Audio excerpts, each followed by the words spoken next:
Greetings. My name is Luis Molina, and I'm the host of the Life Puro podcast. In today's conversation, I speak to Tom Maraist, who is a commercial real estate broker from Baton Rouge. We hope you enjoy today's conversation. No, I appreciate you coming in today. Good to be here. Yeah. Welcome to the Life Puro podcast studios. What do you think? I love the fancy sound attenuation and all the equipment looks sharp. Well, we're trying to be professional, but we're still getting there. We'll see how this turns out. Yeah. Hopefully it won't get canceled. No, we won't. It won't. So before we start, I'd like to offer our guest a cigar. So dig into your goodie bag and pick whatever is to your heart's delight. I know one of them we have on there is one of your favorites. I think I'm going to smoke that myself, but no pressure. Let's do the Henry Clay thing Clay. together. That's right. So cut and light. So is it proper to take the band off before you smoke it, or does it matter? So I tell people it's a personal preference, although in Europe, they actually find it rude to smoke with a cigar band. They think it's like showing off. But in America, we like to show it off. So really, I just tell people whatever you like. I usually try to take it off. That's just me. But I do tell people if you're going to take it off or take the band off, make sure while you're taking it You don't off, you don't destroy the wrapper. So if I find that maybe there's too much glue, I'll actually smoke with the band for a moment because the heat will loosen that glue. Right. So what I've always liked about the Henry Clay, and I like to take them off because the Henry Clay looks natural. It doesn't look like it ever came out of a machine. Right. You just got this little roughish texture, like a oversized cheroot of sorts, but it just seems more natural. Yeah. So the band comes off, and I feel like I've just got something that was just hand rolled for me. So it's a well. After you, sir, light up. We got the torch. We got matches. So whatever your preference is, too. oh my god, I got it. But yeah, you're talking about the shape of the Henry Clay Brevis Finas. That's what we're smoking today. It's kind of a weird shape. I don't know if the camera can pick it up. Every one is unique because it's not really box press. Well, I guess it's kind of box pressed, right? They pack the cigars in a way where it kind of presses. It's not bench pressed, right? Bench press is when they actually purposely in the mold make it into that square shape. But this is, I guess, a true box press where it starts round, but when they pack in the box, it kind of conforms. So you'll have some weird shaped ones. Yeah, I've always liked the taste, what I call the middle of the road nuttiness about it. Mm-hmm. And the only problem that I've had with them is when I over smoke them. And What do you mean? Smoke a box of them without getting other brands in between. Yeah. And then when I lay off for a few months, I go, that's why I like my Henry Clay.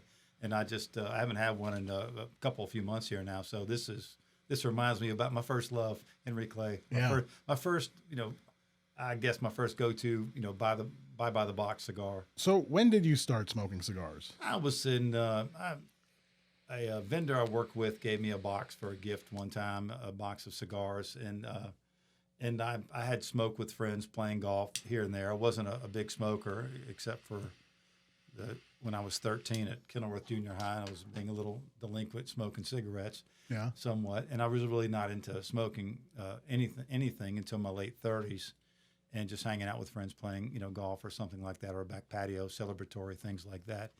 And it wasn't until I was in my early 40s, and I realized, wow, this is really good, thought-provoking, settle down, stop time, gather your thoughts, leave me alone, don't bother me, I'm smoking a cigar, I got things to figure out in my head. I call it the man cave and a stick, which most men kind of need that little quiet part of the day. And that was kind of my solace right there, just to go around and just have a cigar or two. And so I started that, and that just carried with me, and I got smarter about my purchases and stopped, left the tinderbox mall purchases and ran into people like you in other cities where I lived. And then, came here. It was such a good match because you guys know so much about the brands, and I'd already been in Memphis, Chicago, and St. Louis, living there and going to all these different smoke shops and knowing what I liked here and there. I can name some other people in other cities and why I liked them, what they were good about. But the best thing is to come in here and you guys can explain, well, if you like that, you'll like this. And you help me interpret, kind of what is it I like. So I've got it streamlined to some things that make all my purchases worthwhile. Well, I want to approach that, all the cities you lived in. But before we get into that, what were the early brands you were smoking when you first, started your cigar career? Your cigar smoking career. Well, The first one that I noticed that I liked regularly was the Gloria Cabana. Mm. And what years were you smoking those? that was been 2013 Okay. and 14 and 15.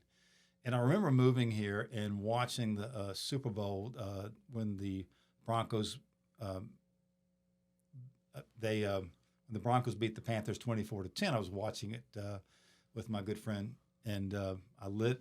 I don't know if it was this big old cigar, and it was like a 4-hour broadcast. And I made it to the 2-minute warning, and I lit it at the national anthem. And it was just one of these great long. You can moderate the smoke, but it's a good flavor. It's kind of like if I really want to spoil myself, I get a big payday. I might get a big Gloria Cubana. But normally, I like to get something that doesn't take too terribly long to smoke. Because I don't have. Unless I know I'm going to set for hours, but even so, I'd probably like to smoke 2 different flavors.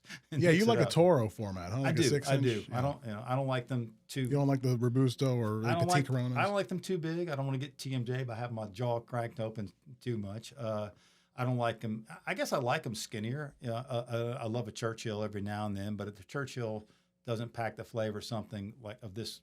What is this? Yeah, this would be like a Toro. Yeah, Toro. Yeah, so I guess Toro. Corona Gorda also known. Yeah, torpedoes, Toros, that kind of size, Okay. So when did you start smoking Henry Clay? Because I know this is one of your all-time favorite brands. When did you discover Henry Clay? We were living in Chicago. This has been 11 through 13, 2011 to 2013. And my wife gave me for Christmas, because she knew I liked cigars. Besides cigars, she gave me a book on cigars. So I went through the book and I was looking at all the descriptions. It's a kind of a coffee table book. It's not big, but it's got illustrations and short articles. It's not like heavy reading like Thomas Sowell or something like that. It's just pictures, and it was a catalog of all these brands. And you discover things like you don't always find like a Nat Sherman. So I'm going to go try Nat Sherman, which I didn't like the way it burned, but I'll check it off my list, and a lot of other ones. And I came across Henry Clay, and what I liked about it was his roots in antiquity. How long he was, I've been around for 175 years, and I go, with all the newer brands up there, I kind of like the traditional stuff, because I noticed I got the Upman series. I always tell people, if you want to know you smoked a cigar, smoke an Upman, because everyone who meets you for the next 12, 15 hours can smell that cigar. Yeah. It smells like cigar. And every now and then I want that. Not all the time, but I want that flavor. And so I went through and just looked at all the things based on the description. But Henry Clay, when I tried it, I go, oh yeah, I can smoke more of these. And so it became kind of the thing I look forward to. So when I bought boxes online to get in bulk, I'd buy Henry Clay. And the price point was very good too. Yeah, it's still a fair price point. Yeah. To me, it smokes maybe like 10 to 15. I think it's still around 8 to 9. Yeah, it's single digits. Yeah, I'm just looking up our current price list. Henry Clay Brevis Finas. It's a 6.5 inch by 48 ring gauge. The non-cello, because they do offer it in a cello. But we like that non-cellophane because it gets that like kind of boxy press. Y'all did that one time, and I gave you all kind of grief for that. I know. I go, what are you doing? Over the years, I've you done put that. plastic on my precious cigars, and I gave you and Sam the meanest looks for the longest time. But we're so cigar people have to know that there is a non-cellophane, which is what we're smoking, and then the cellophane. Now, and people swear that they taste different. Well, my mind tells me it tastes different, and that's really I don't know how good I am at tasting it, but let's be honest. Well, it's perception, right? The packaging is the perception to me, and it just because what I liked was the natural feel, the natural look, the texture. I feel like I'm smoking a 19th century cigar. Cellophane kind of just blows that cover for me, No, it's definitely a legacy brand, an old school brand with roots in Cuba, just like the H. Upman. Definitely like an old world. It doesn't have a Spanish name, so people think, whoa, how good is that? Yeah. And then they smoke it, oh, that's really good. Yeah. And it was just named, I think, for Henry Clay's favor of the cigar. Who is Henry Clay? Do you know? Henry Clay, I believe, now I feel stupid, I think he was a senator from Kentucky. Yeah, I think he was a statesman of sorts. Yeah, he was a statesman. From Kentucky, that's right. Yeah. Well, good, because if I got that wrong, there's a lot of your capitals, what other trivia, yeah. I do mental exercises to keep my brain sharp, and they're stupid things. But my associate that works with me, I every now and then I just need to show off because he's much younger and he's a bright young fella. But I've just put in, we do commercial real estate, and I'm trying to explain. It's like it helps to know where things are. Now I take it to an excessive thing, but after a while you show off because if you worked in a lot of towns, you just know where things are. And but I memorize a lot of things just for stupid brain exercises. I don't get into that today, but because that's kind of nerdy. But yes, I memorize a lot of stupid things, but not all my senators from Kentucky. But I hope I get. He is. I just looked it up. Okay, he was a senator from Kentucky, so you're good. Yeah. Well, I'm your phoner friend on Cash Cab. Okay. He was known as the Great Compromiser. There you go. Yep, in the 19th century. So let's backtrack it here. Let's get to know Tom, or Super Tom, as you are also known. Who are you? Where did you grow up? Give me some details. I'm a half-breed. My father's from Vermilion Parish. He passed away last year. Basically, his side of the family reads like a French phone book. Fusiliers, gauchers, desertels. My mother, who's from Mississippi, originally her family's from Mississippi, was an Underwood and her mother was there's Montgomerys and Magruders, Hoys, very Scotch-Irish. We can trace them back to coming to America in the early 18th century. Mid-17th century, 1649. My father's family, the namesake Maraist, we can trace back to Paris in the early 19th century. And my grandmother, who was a desertel, they were the Acadians, and they traveled, settled in St. Landry by way of New Roads, by way of Quebec, and then they traced them. I have lineage tracing back to the 12th century, which is kind of interesting that you can trace people back that far. But that's one family. So and of course, being a half breed, half Cajun, half redneck, then I'm in Baton Rouge. That makes sense. But I spent my first few years in Kaplan, and my dad was a small town lawyer there, and he decided that he wanted to become have more influence and wanted to go into teaching. And so he packed with the family. I went from kindergarten in Kaplan, Louisiana, where my grandmother spoke nothing but French to her sisters and everybody there. Everybody spoke French as code to get around the kids from understanding. Oh, man. And we moved to New Haven, Connecticut. My dad got a postdoctoral law degree there. And then he started teaching. Spent a summer in Austin, 4 years of grade school in Oxford, Mississippi.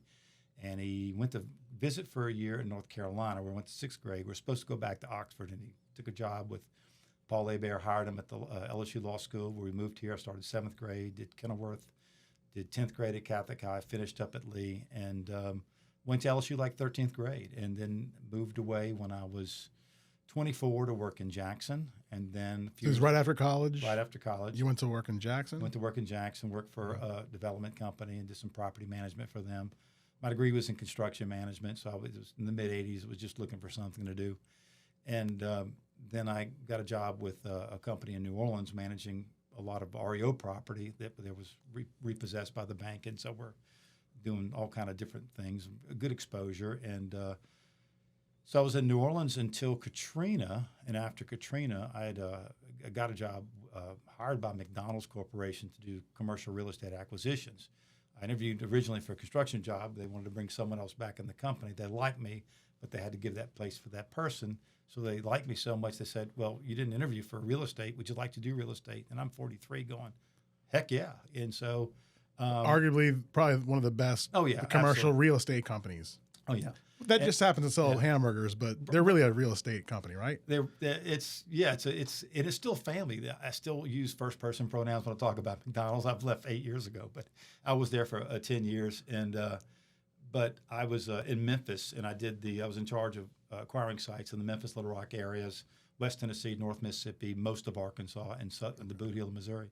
And then after 5.5 years there, they recruited me to the worldwide headquarters in Oak Brook, which is a few miles on. It's in the Chicago area. Yeah. And that's a corporate location. Yeah. Right. And so my wife and I moved up there, and I was there for a couple of years doing training worldwide.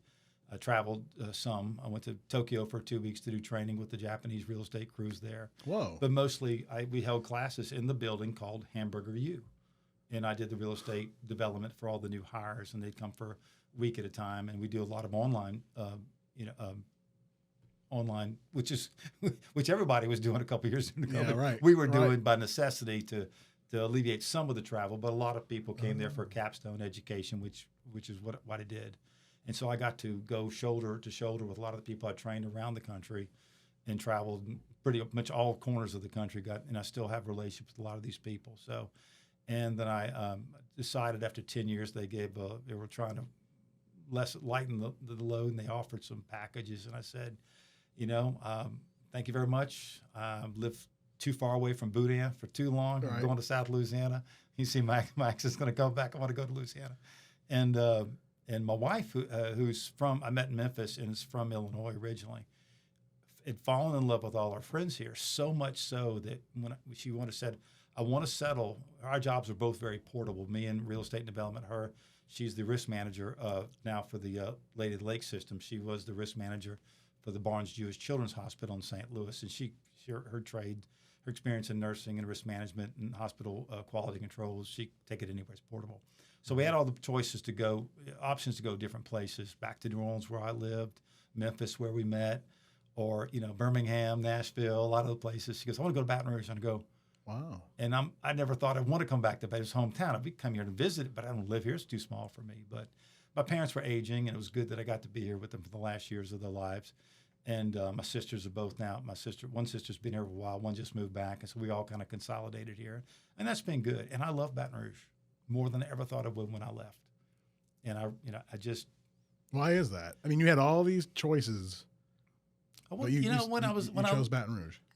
When I left, I was 24. I was the Pishnook freshman of the world. What do you have to offer? You looking for a job, no job? You don't feel like there's anything here. When you come back and your job's not depending on Baton Rouge, I live here. So I like the Azaleas. I like LSU football proximity. I like the good food. I like the friends. I like the hot weather, to be honest with you. I don't mind hot weather.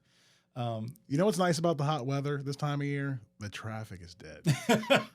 So people who complain about Baton Rouge traffic, come here during the summer. Says a lot about your car air conditioner. If you had better car air conditioning, you might be able to get out. Yeah. And so, so it's, and I got rekindled a lot of relationships. One that's tragically cut short. I was good friends and worked with years ago, Buddy Amoroso. And we were just really reconnected. He was just so gracious, and I always want to give a shout out to him. What a great guy! Yeah. And then he tragically passed away, and that was tough. And I've lost a couple of my best friend from high school.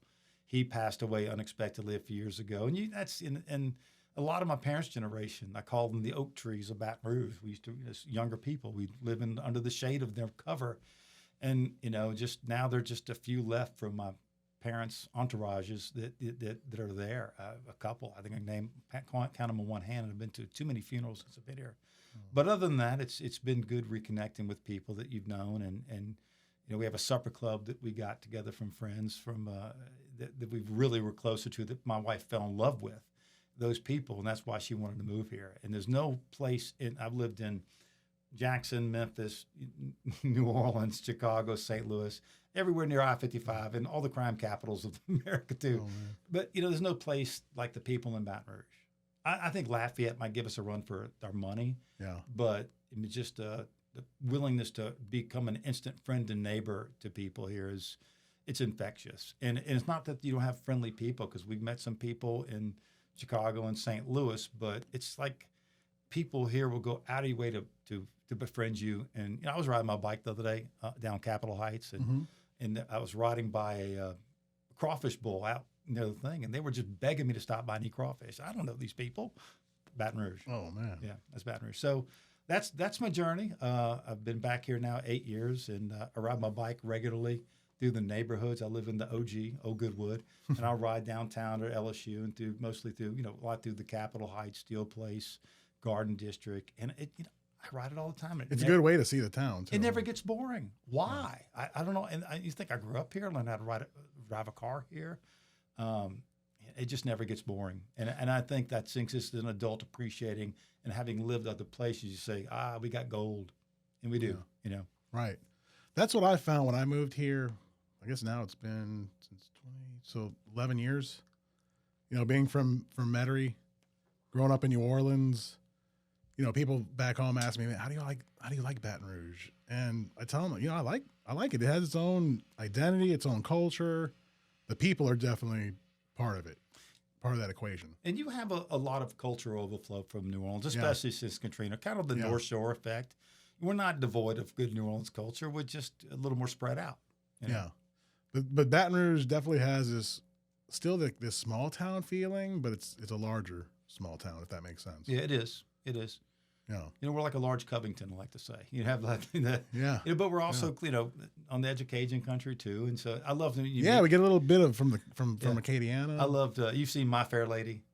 No. Your listeners and viewers would. Oh. There's a character named Henry Higgins. He's a linguist, always trying to detect accents. He's an expert in accents. So I like to say, where are you from, Shay? Are you from Port Barry? Are you from Church Point? Are you from Houma? And my wife rolls her eyes like, stop it. Yeah. You're not that good. Yeah. And I'm not. Well, I don't know. You have more experience. I mean, having traveled the state, I'm sure, in your work. And, Shaq's free throw percentage is better than my guessing percentage. So it's okay. But it's, South Louisiana, I get that close, but I'm trying to go to parish or a certain section. But there's a certain distinction you get with people. But Baton Rouge is the mixing pot for all of that. Everything, all things Louisiana in that regard. Yeah, I guess we pull in from all. I guess also being a capital, right? You get influences from all over the state and the largest college. Yeah, and Southern.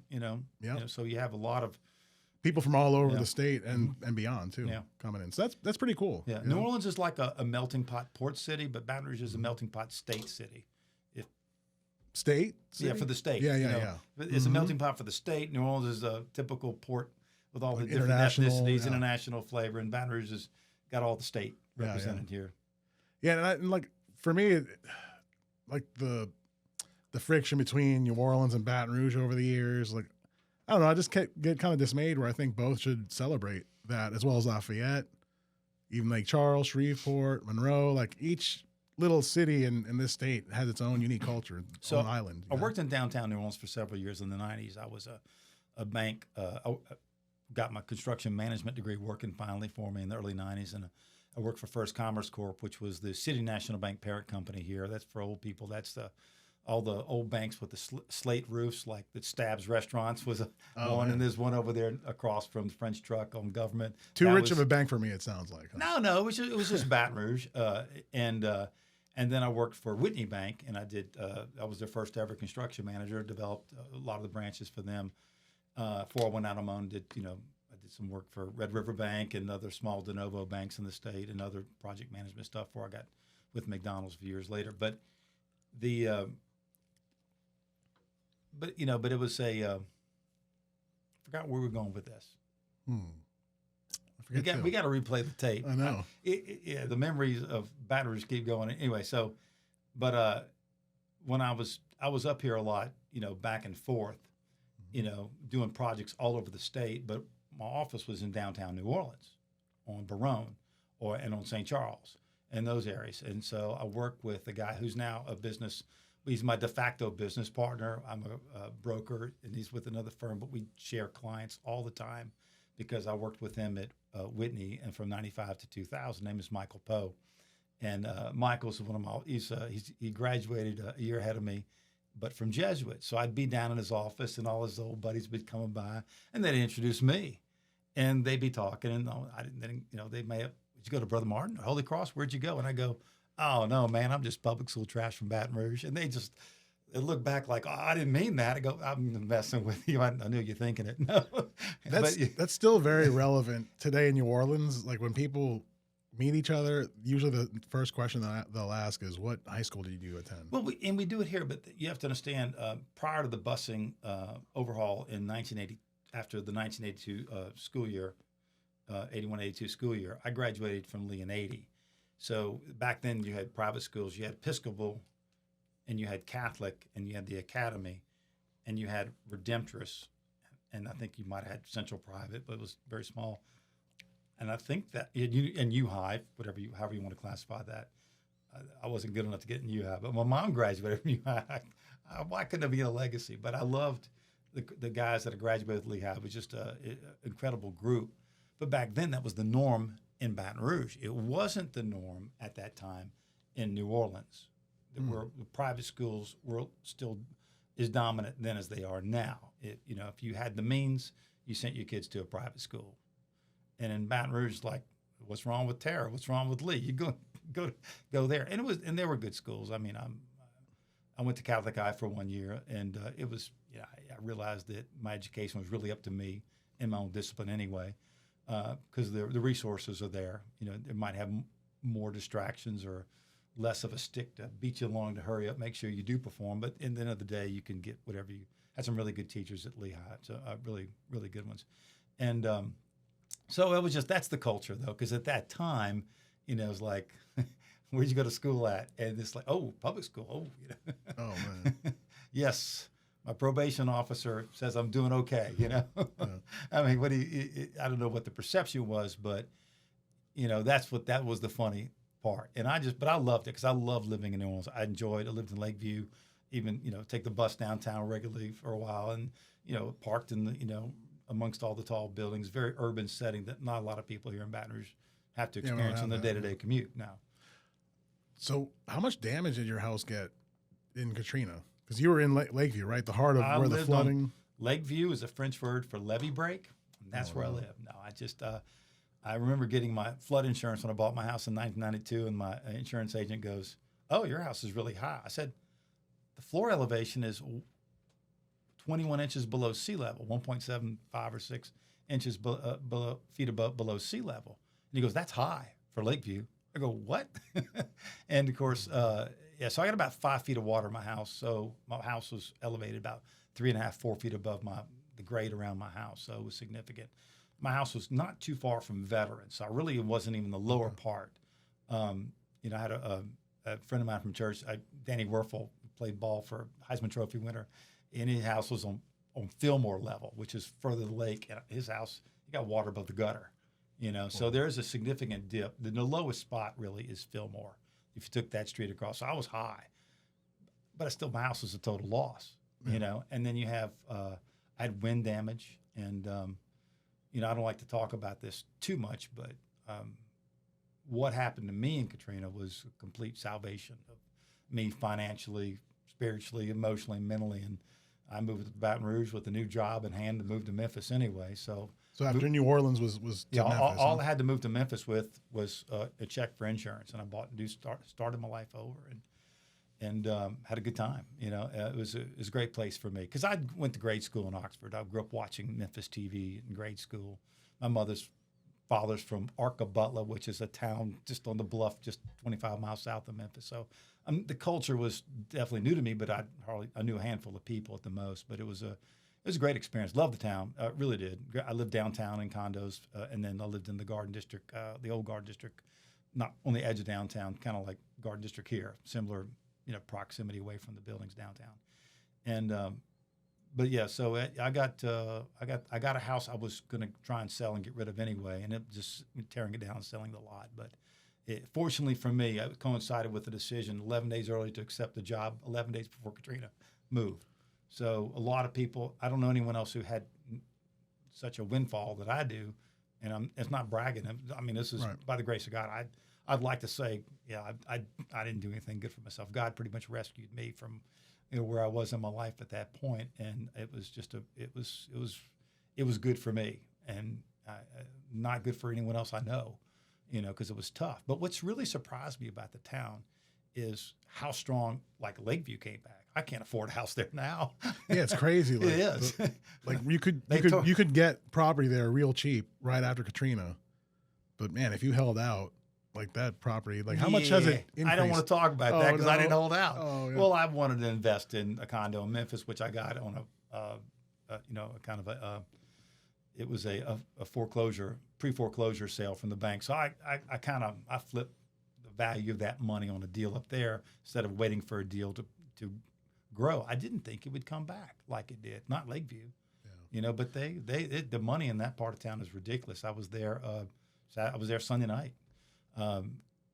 And it was just it's astounding, and Metairie, how it's blown up. But then, you know, Baton Rouge as well is just you know, we've always had traffic issues, but this doggone it. Yeah, Katrina definitely. Yeah. That's why I live in Old Goodwood. I just, like, on a day-to-day basis, I don't want to have to be dependent on getting out in some of the traffic in, like, in Perkins or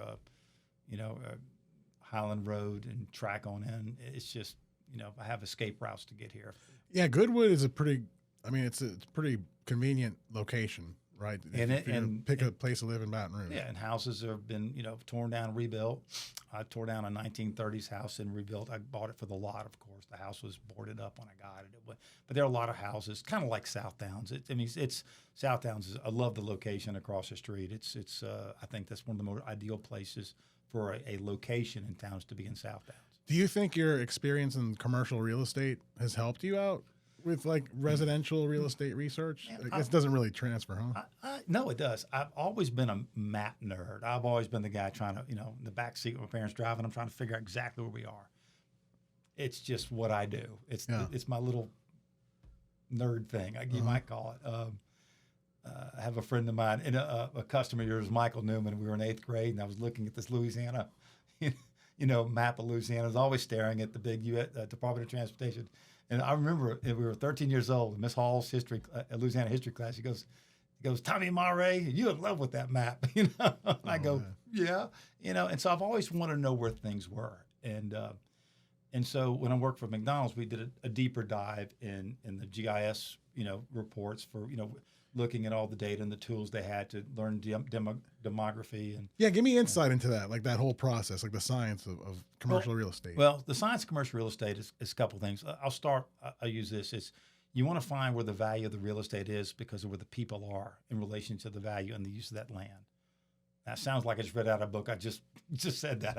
I mean, I could probably be a little fancy when I do write my book one day.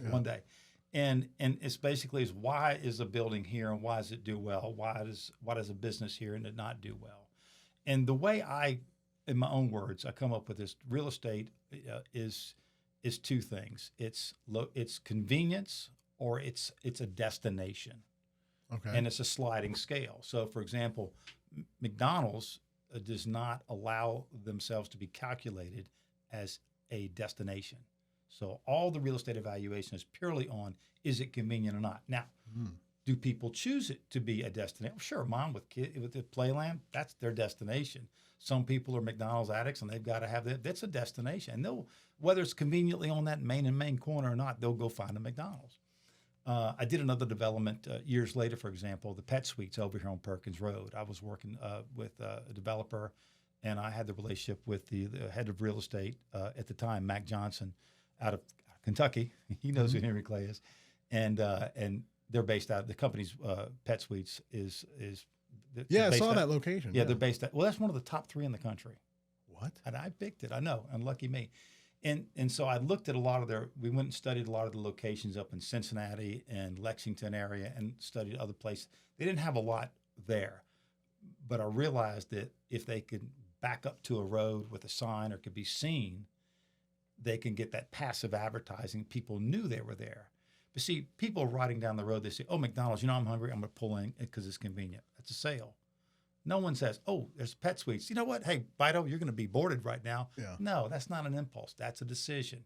So they don't have to pay to be main, fall on their sword for that extra price. Do you want to hide them like they're the entrance to the Bat Cave? No. But you don't have to pay that real estate. So we looked at that real estate there and I go, that's an interesting thing. So my wife works out at Iron Tribe, okay? Interesting story there. So we initially bought that whole track. Iron Tribe's in front of Pet Suites. And Pet Suites had us going to build like a 20,000 square foot facility. They cut it to 15. So I told the developer I was working with, I said, you want to make some extra money? Let's create ours as a flag lot and create a little $30,000 square foot out parcel, which we did. And we got the same development, same money we would have got out of the Pet Suites deal. We created another lot, and years later, it's Iron Tribe. My work's out there. So I feel like, oh, you got the train. You're the first person to get the train. We're going to have to give you an extra prize for that. Tell him what he's won, Don. Yeah. That's the only disadvantage with our studio, or right next to the train tracks. And to date, we haven't had the train, but thanks to the Doppler effect, it's diminished. It's going away. So, just pretend you're in Chicago. Yeah, yes, because it's funny. Funny you should say that, because my condo in Oak Park, right on the edge of Chicago, outside our window was our little parking area outside our garage. You cross the street, there's some angled parking, and then there's a raised causeway where 5 railroad tracks went by. And, and you lived on West End Boulevard. After a while, you get used to it. You know, you get used to it. So anyway, so you look at real estate like that, and you say, okay, it's not main and main. I'm not going to fight to be at one of the busier corners down at Blue Bonnet. in Perkins. Why? It's not necessary. But I have to be around a certain demographic of people that would pay money and had pets and want to use that service and can get to it conveniently on their trips in and out of town, just in their day-to-day travel. So you look at all businesses different. I work with banks, C-store clients. I have a travel center people. Everybody has a different model for their need. So you need to establish like what business are you in, who are you marketing to, and that will determine like what kind of quality of real estate. Where are you customers? Where are you customers? I mean, it sounds so simple, but every drugstore tries to be on the going home side at a major intersection. Most convenience stores like to be you get gas on the way home. McDonald's had a thing that was always argued internally whether it was worth falling on our sword for paying more just to be across the road. They liked the breakfast side because unlike a lot of their competition, they made a lot more money in breakfast. So if we can catch people right in, right out in your commute, that was easy money. Did they make more money on growth? I don't know if you can provide that insight. I'm sure it's public information. I haven't worked with them 8 years. Well, do they make more money on like gross, or is it profit margin is breakfast? Because I've heard that from other restaurateurs that owning like a breakfast cafe is very profitable. It is. It's easy to make. Those products are a lot easier to make and sell, and you got to watch the time it takes and all the different ingredients and the storage of things. You got eggs and you got which are cheap, I guess, when you buy them in bulk, huh? Well, I mean, they were years ago, not now. Yeah, nothing is now. Right. Everything that back then the average check was probably what $5 to $5.25. I don't know what it is now. I work with another sandwich shop, and their average check it's a higher end sandwich shop, and I work with them around the country for a kind of master broker relationship for these guys, and it's like their $19 average check. It's a sandwich. For a sandwich? It's not. It's a better grade than Subway, probably a little better grade than Jersey Mike's, easily. But it's still you go in there, $19 is your average check, and I'm sure McDonald's is higher. I don't know what the breakdown was for breakfast, but I just know obviously that was their focus. Was breakfast. You know what they like to sell at McDonald's? Dirty water, sodas, coffee, tea. Oh well, yeah, I guess that applies. That's what they call any it. food business. They call it dirty water. I call it dirty water. It was interesting because I worked where I sat on the third floor of the worldwide headquarters was just a very fancy cubicle. It was a cubicle. It was nice, wood grain, everything, and it was just a few yards across from the atrium from Chef Dan, the head chef. And they have all these little glass meeting rooms, and I could see where they wrote on the board all the new products they were going to look at testing. And we had a restaurant there, and that's where they rolled them out, and we had. Did you get a chance to try some of that food? Oh, all the time, all the time, because we're like, what's the new thing? Because it would, if it made it, to the corporate restaurant, in-house corporate restaurant, it was. That means they were eventually rolling it out. They were just getting everything ready for marketing and getting all the franchisees trained in it and making sure they were ready to operate and deliver like they do all things. Because they did bone-in chicken for a while, and that would have been what? Bone-in chicken. Yeah, this was 20. Let me see. I was in St. Louis when they did it, so this would have been 2014, 2015, and it was bone-in fried chicken. It was really good, really good. I don't remember her name.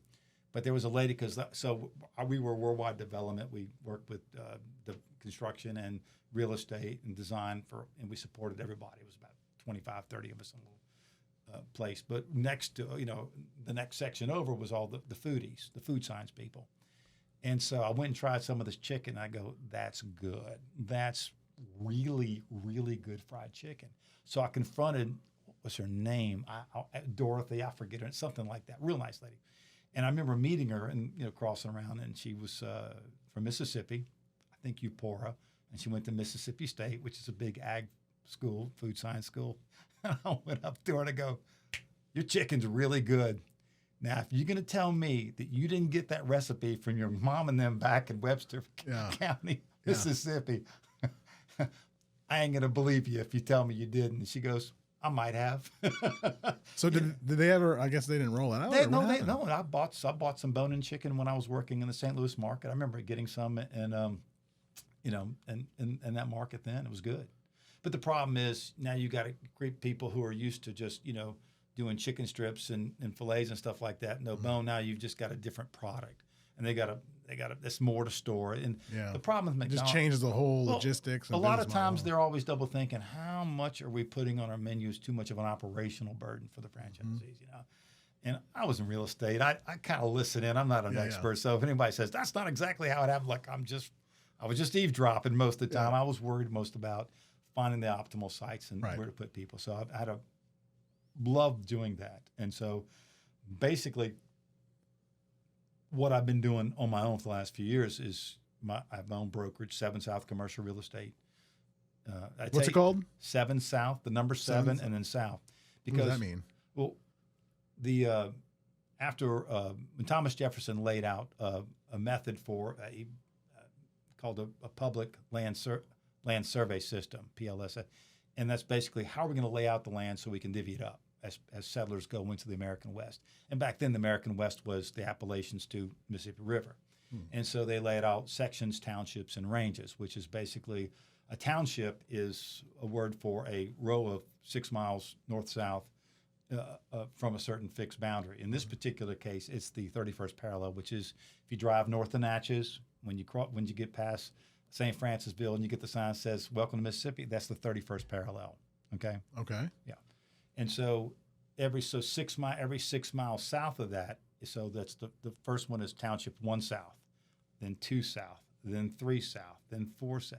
Well, we're in 7 South, and the top end of this township line is up around Greenville Springs, Gus Young Avenue, and the bottom of it it goes through the Rouses off of Ben Hur, and I grew up in University Acres, so I was on the southern end of Township 7 South. Okay. Oh. And every place I lived in Baton Rouge, I lived off of Suma in college. I lived in the Garden District, and I've lived off other places on Highland Road, still in townships, didn't go to 8 South, didn't go to 6 South, stayed 7 South. And where I built my house, I'm still in 7 South, right in the middle, pretty much. So I just kind of thought that's cool. Township, and so it has something to do with land at least, because I'm a map nerd, and so. Which underscores your prowess, your knowledge of real estate and land. And my wife is rolling her eyes if she's listening to this going, oh, he's always got, everybody likes to use just let my phone tell me where to go. And we had a vacation. We went up to Tennessee for a wedding, and we just went around. And I had these nice detailed atlases of all the states that show where all the waterfalls and back roads were. And bless her heart, she was reading them, and I was so proud of her. You need to turn here and go there. I said, we're not using the phone. We're going to read the atlas. And going old school, huh? Well, you can find things. And a lot of times they don't pop up. So, look, there's a waterfall over here. Can we make it? And we did that. So, but it's, and so we had. So you're disregarding Google Maps and all that. So she hears this go, oh, he's going on about maps again. It's just the thing that I've always liked to do. So I tagged that to my name because what we primarily do is we have a few listings. I don't have any local listings. I have a couple listings that I co-listed with some agents in the Jackson area. That a deal I did up there years ago. The neighbor said, "Hey, would you list my property?" Yes, and I have a property that working with Michael Poe in Covington and a couple others, but not big deals. Yeah. Mostly what we do is we're the dirt dogs, we say, which is what I did at McDonald's. Let me go find, and so you're kind of scouting. I have a client who has if say they want to relocate a bank or they want to put a new bank, and I basically work on that. I know what they have to do on the corporate end to sell that site, so I do all the legwork and I help them make a smart decision. And and said, like, this, you need to be here. If these are your parameters, then try this location, or let's look at this market, or this bank closed. This would work for you because it meets all your things. So I do a lot of the presentations, a lot more than I think a lot of my counterparts do. I'll sit on my back patio, plug in my laptop to my big screen, light up a cigar bought from you, and I'll sit there and I'll work on some presentations that a lot of people in my positions don't have time for. But again, I'm smoking a cigar on my back patio and I'm playing with maps. How hard can this be? But when I give that to my counterparts and they take it up the ladder and they go, this looks good. It makes people feel better about that corporate decision to go because I've laid out things on pretty paper. It's PowerPoint, PowerPoint PDF kind of thing. So if I'm not trying to sell your cigars, but yes, that's what I do. That's why I'm able to put a lot of extra time in some of that some of those things that a lot of brokers like, I ain't got time for that. I'm too busy making money. And I go like, I kind of like doing it. So I'm going to throw it in, and it's going to be my brand. You know, my brand is, you know, you want time to do your exhibit. You want time to do your market analysis for you to make a corporate presentation, because I put those things in perspective. But, I mean, it takes some time. But, again, it takes time to smoke a good cigar, too. So, hey, might as well just, you know, kill two birds with one stone. So it really is kind of like, you know, my wife doesn't bother me if I'm working and I'm smoking a cigar. Oh, he's working, you know, smoking a cigar, but I'm working. So, you know, this is a workplace. Yeah. And so my associate every now and then, I have my offices out of my house, and he works out of his place as well. So most of our work is really out of state. So we don't have is that young gentleman? Yeah, Peter LaVille. Okay. So Peter LaVille's licensed agent, works with me. He's a Catholic high grad, and he's been working with me. He's coming up on a 6-month anniversary with me, and I told him the hazing will be over in just a couple of weeks. But he's a extremely fast learner. Everybody, he brings up my GQ score. He's straightforward, is honest, hardworking son of a gun, and he wants to learn this, and has and does. And he adds a lot of value. He adds a lot of insights. I'm not the all-knowing 61-year-old guy, so he does bring a lot to it, and is very good with people and relationships, which we're doing, especially when you go to someone, hey, we really want your property for our client. It wasn't for sale. And then we get to talk to them. So a lot of what we do is people management. It's maps and people. Numbers, yes, you do a lot of numbers in real estate. To say you don't do numbers in real estate is ridiculous, but everybody can do math. It's how good are you with people, and if you have a gift in maps, it just helps. It's a little extra sauce. It's not always helpful, especially if you're just listing property, but it's good to know why it's a good property and what its value is. Yeah. Who to go after. So I think you can reverse engineer geography for a property you're just listing. And if you're looking for something, you definitely need to know where the geography is to make it worth the while. But, you know, but Peter's, extremely good, very well raised, polite. His, he comes from an incredibly good family. You always the old adage in sports, you can't train height or speed, but you can recruit it. And in work, I've always figured you can't coach people to be well raised by their parents, but you can recruit them. And there's a difference of people. And as an employer, or as a supervisor, whatever, there are certain things, that if you were raised right, you take for granted that's the green fees of life. Everybody's going to behave a certain way. And you find out surprisingly disappointing it's not. Pops raised some good sons. Not everybody had Pops for a dad, you see? And Pops is your dad, by the way. Tell the audience, Pops is your dad. And so, it's really, that's one of the things, the best thing about it's just, it comes in well raised, makes it very easy to do for us to grow the business. So we're working with a lot of clients. And how do you attract new clients? How do you get in the business development? Is it word of mouth? Or? My dad told me something years ago, because he not only was a law professor and attorney, but he started the paper, the Kaplan Herald. By the way, who is your father? He's apparently... My father was Frank Maraist. He passed away last August at the age of 90. He was retired law professor at LSU for years. And legal legend from what I understand. Huh? He was daddy. Yeah, I guess. Yeah, right. Yeah, he had an all-star lineup at the for his eulogy, and I got to I got to be the one person that don't need to talk about law. I'm gonna tell you what, he was just a daddy to me, which is an interesting perspective. I was his only son, and I had two sisters who were also there. They both live both live within a mile and a half of where we are right now. So it was interesting. My dad was he ended his days at Southside Gardens. Shout out to Mark Calvert and his team there. Yeah, great people. And he had and my sisters, one lives College Hill, one lives off by Webb Park, and I live in Old Goodwood. And if you drew a triangle, our dad lived right between us. And my mom passed away 7 years ago. So it's but my dad was he loved what he did. And when I got into business, he says, look, work the business. Don't get caught up too much and distracted by just advertising. If you have work, just work that work. It creates more work. And he's right. So I've had my company name for a couple of years and done a lot of things. Have I done much on LinkedIn? No. I didn't post anything on LinkedIn until Peter came on board. So what we do on LinkedIn, we don't want to, I don't like to be too self-promoting. So we make it a point. All our posts on LinkedIn are about whoever we work with or for. on our post to shout out to. We just posted something, a little shout out to Will Chadwick with Elephant, class act, love working with them. Will, I hope you hear this because I really enjoyed it. Did a little lease out for a client in the Hammond Square Mall. And, we'll post things like that. Or David Patterson of Land Source, a good friend I've known since LSU days, and someone whose work is just impeccable and love working with a great guy. And so, I like to give shout out to what we call our strategic partners. And we work with people, and we've got projects working in Illinois, North Carolina, South Carolina, several places in Florida, Eastern Tennessee, Mississippi, Louisiana, currently, and we're looking to expand. So, but how do I increase my brand? Well, the people that matter and would hire me, they already know about me, and I got more cotton than I can gin right now. I imagine like your experience these last few decades have helped you out, right? Yeah, with so the network you've built. I don't want to get some signs up, I guess I should do that. I'm just too busy. Am I a good marketer? No, but Peter, that's his job. So he's getting us going in that right direction, and it's easier for me to brag about you.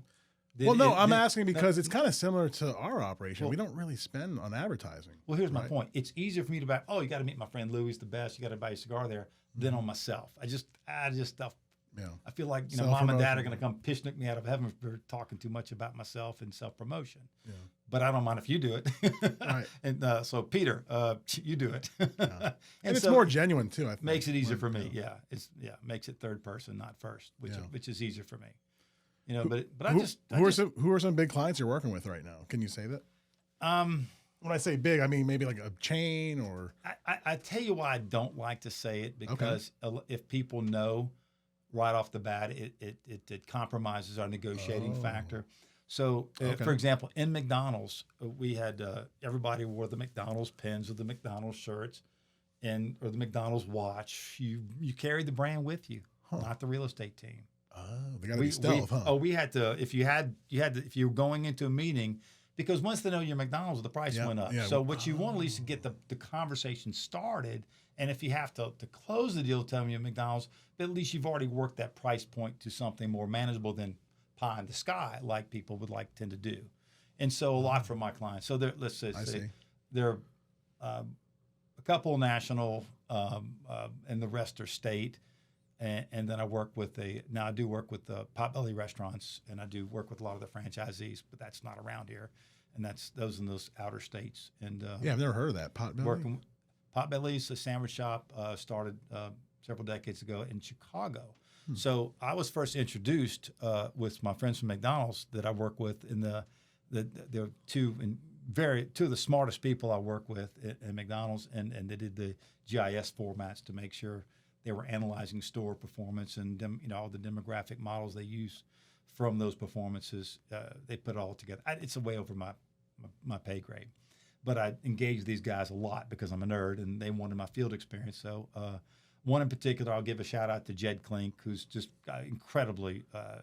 My friend is wicked smart, and he's from Ohio, I believe, but lived in Chicago for a long time. Now he just moved to Dallas, but he's still with McDonald's, and just these guys were just really, really smart as far as how they would analyze. I learned so much from working with these folks here, and I was going somewhere else with that. And doggone it, I forgot. What about clients? Who clients are? Oh, so he took me to lunch. Yeah. Okay. Sorry. Yeah. I thought about my boy Jed. And he took me to lunch one day when I'd been there a couple of weeks, and we went to a place down the road called Potbelly, which they're all over. They're ubiquitous in Chicagoland.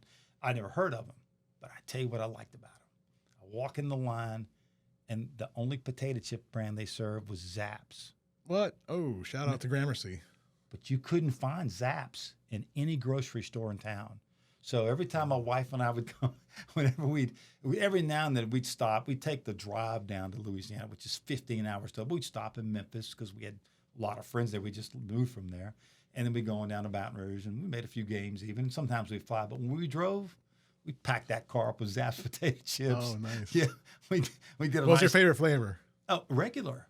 Regular, really? I just love. Oh, yeah. Yeah, I can do regular. Yeah, it's it's not good for my health because my idea of a really strong diet is no zapped potato chips. And so if I want to prove my wife will, she'll get a bag of zapped potato chips and I'll just leave it unopened for months just to show her I have some willpower.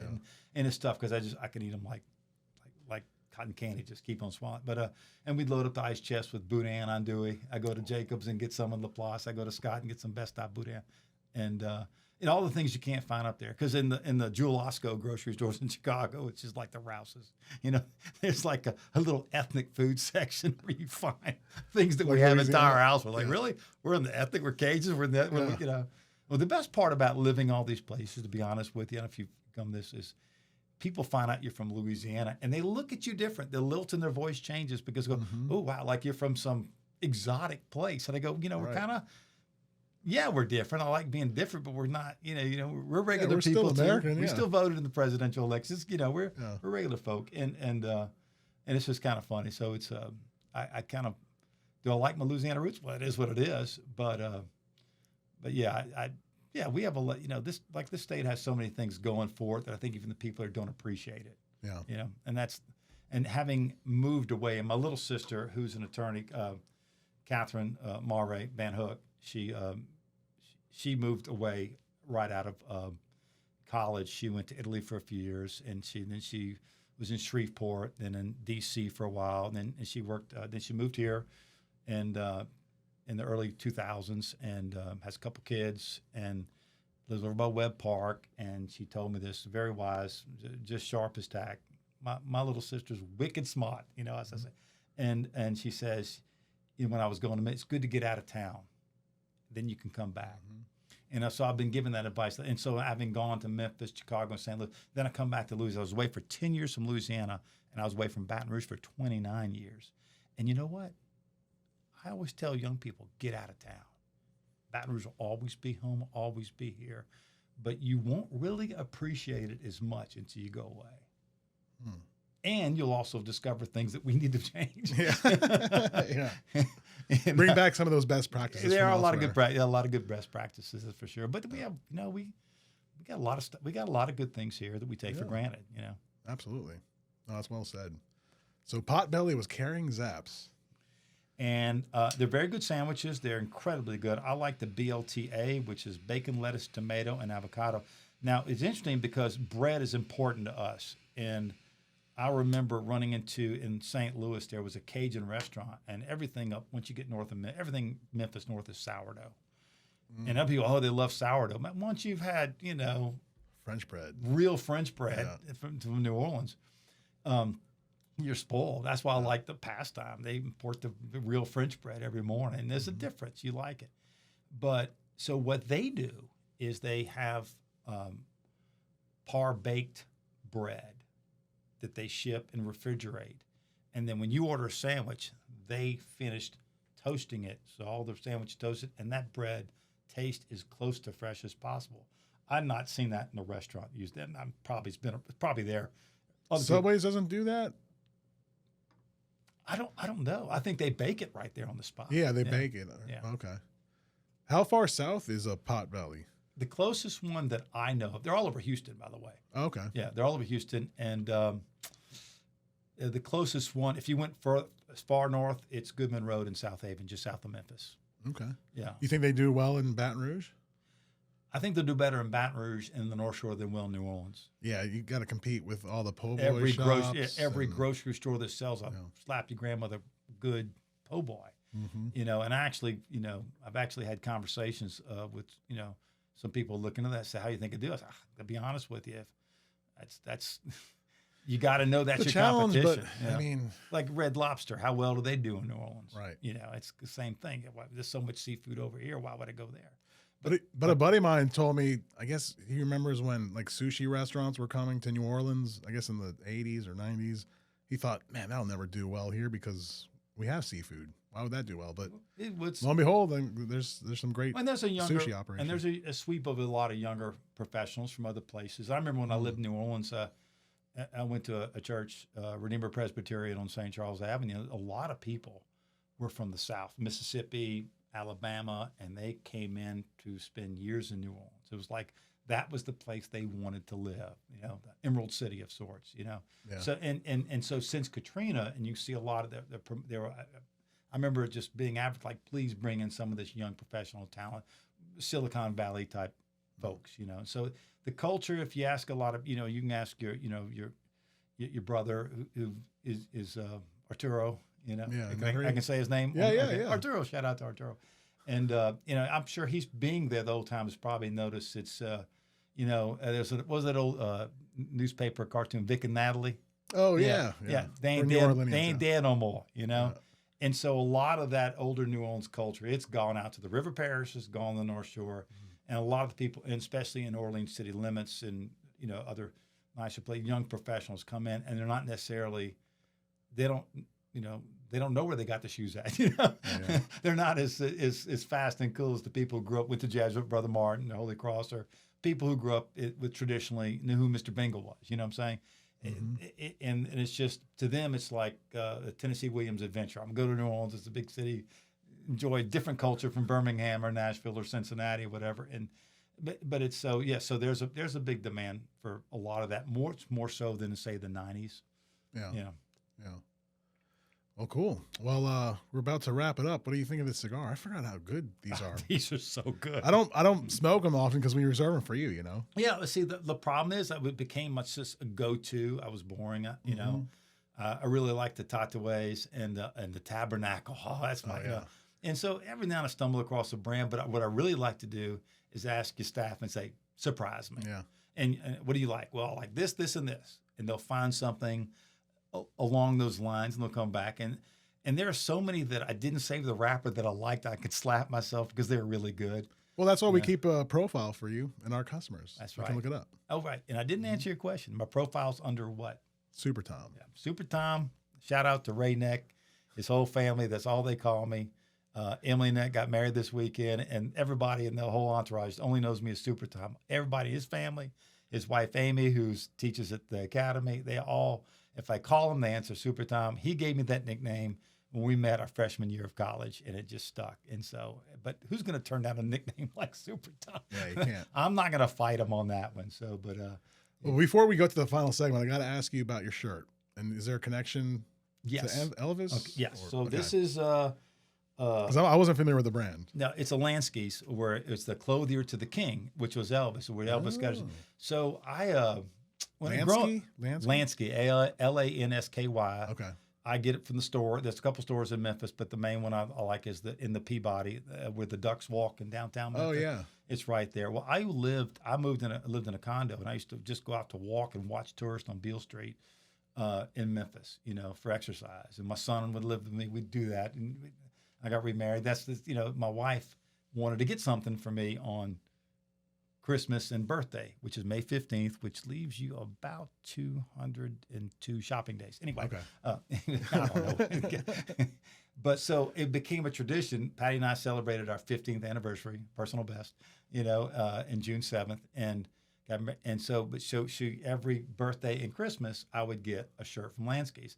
I got a closet full of Paisleys. Now, growing up in the 70s, in the 80s and 90s, I was Mr. Lands End, button down, khakis, everything. And so she wants, I think you ought to try a Paisley. Well, I did not like it. And when you get older, you know, male pattern baldness and gray, like I could use a little pizzazz. So, you know, I got, you know, a lot of shirts. And since we moved from Memphis, it was, you know, I didn't just get them as regularly. So we were up there a few months ago and said, you need to get some more shorts. I said, I think I'd use some short sleeve shirts. It's too hot for all these long shirts, you know, Paisleys. And so I have a whole closet full of them. I had, you know, and it's, this is the latest one, and it's a Lansky's brand. They'll sell Thomas Dean, and they'll sell the other higher name profile, even more expensive shirts, but this is their brand, and this is the Elvis tradition. And a lot of the shirts I have Elvis on it. I even have an Elvis wedding jacket with black and white print of Elvis in the lining of photos of Elvis. So how many times did you go to Graceland? I've never been to Graceland. What? I like Stax Museum. I just never did. I think I need to do it, but everybody would come visit me and they would go. And I go, you go, I'll get it later. I never did. But I did start when I lived in Memphis. Man, you're a fan of the King, though. How can you not I go? would put on the Elvis Sirius channel when I had Sirius, and I just listened over and over again. I think Promised Land is one of my favorite songs. I like That's a good one. Yeah, his latest Flame. Of course, All Shook Up. You not like that? What's that? Wise men say when fools rush in. Whatever that song. I can't help falling in love. Whatever that song. Did you see the movie? I love the movie. Yeah. Love the movie. A lot of people who watch the movie, if you're Memphian and you knew anything about Elvis, you knew about Colonel Tom Parker and his nonsense. Yeah. And a lot of people are like, oh, really? That can't be true. I don't know. Everybody already knew that, Man. Yeah, that was pretty sad. Yeah, it is. Didn't realize Elvis was taking advantage. Yeah. But he's North Mississippi boy. My grandfather was born in Arcabutla, Mississippi. So we're all, we got we probably related way back when, but Well, I think the king would approve of the fashion choice tonight. Or yeah. Anything I could do for Elvis, Yeah. Anything. I'm honored to carry on that legacy of outlandish styles. Well, very good. Well, we're gonna seg into our final segment. We're calling the final puff. 4 quick questions, lightning round. Okay. You ready? Think you can do it? Okay. I'm ready to go. All right. Number 1, Tabasco or Crystal? Louisiana hot sauce, New Iberia. Oh, I like it. All right. I mean, I actually Little curveball. Yeah, it has a different application, but the one I run out of and always having to get more is Louisiana. I mean, it's just my flavor more regularly. But I had Crystal at a Parkway Tavern, Trent Po' Boy. There are certain applications. It's Crystal. Wait, Parkway?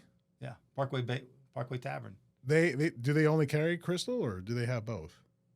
I don't know. I'm just asking. I only had Crystal. I didn't ask. I only had Crystal at the table, and I just, I just said, hey, I'm in New Orleans anyway. Yeah. And know it's fresh. It's right down the street, Yep, exactly. All right, there's your answer. Number 2, favorite vacation destination?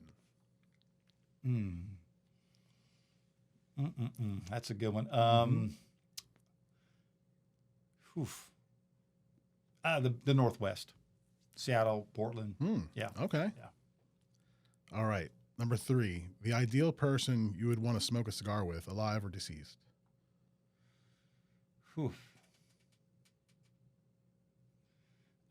It's my shout out to Kenny Knox. Okay. Kenneth Bubba Knox, Lehigh graduate, lives in Kingwood, Texas. Best man at our wedding. I was with him last week, and we enjoyed 2 good nights with smoking cigars, and I don't see him that often, so yes, I have to. Very good. I mean, I'm with Ray more often than not. I had to go with Ray, but Ray and Kenny, you can't live off the difference. Yeah. All right.